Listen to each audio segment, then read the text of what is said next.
चाणक्य नीति की 6 बातें आपको पता होनी चाहिए। चाणक्य नीति में कहा है कि मेहनत करने से कभी भी दरिद्रता नहीं आती, धर्म करने से पाप नहीं रहता और मौन रहने से कभी जीवन में कलह और लड़ाई नहीं होती और जागते रहने से कभी भय नहीं होता। चाणक्य नीति कहती है कि संसार एक कड़वा वृक्ष है जिसके 2 फल मीठे होते हैं, एक मधुर वाणी और दूसरों की संगति, और संगति ऐसे लोगों की जो सज्जन लोग हो, ऐसे लोगों की संगति।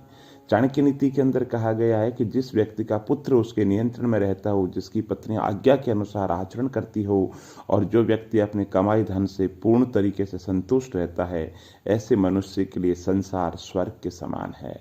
वही गृहस्थी सुखी है जिसकी संतान उसकी आज्ञा का पालन करती है। पिता का कर्तव्य है कि पुत्रों का पालन पोषण अच्छे तरीके से करे और ऐसे व्यक्ति को मित्र नहीं कहा जा सकता जिस पर विश्वास नहीं किया जा सकता। चाणक्य नीति कहती है कि जो आपके सामने चिकनी और चुपड़ी चुपड़ी बातें करे, पीठ पीछे आपके कार्य को बिगाड़ देते हैं, उसे त्याग देने में ही भलाई है। और चाणक्य नीति कहती है कि वे मित्र उस बर्तन के समान है जिसके ऊपर के हिस्से में दूध लगा हो परंतु अंदर विष भरा हो। चाणक्य नीति जीवन की रोजमर्रा की जिंदगी से संबंधित ऐसी गहरी बातें बताती है और चाणक्य नीति कहती है कि जीवन में वित्त यानी कि पैसा बहुत महत्वपूर्ण है और राजा को सबसे ज्यादा ध्यान कोषागार पे ही देना चाहिए और आम जिंदगी के अंदर भी सांसारिक जीवन चलाने के लिए पैसों की जरूरत होती है।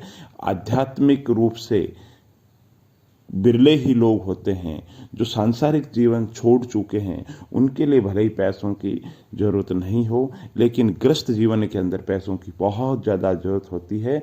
और पैसों के लिए ही चाणक्य नीति कहता है कि पैसों का कमाना महत्वपूर्ण है और साथ में उसकी बचत भी बहुत ज़्यादा महत्वपूर्ण है।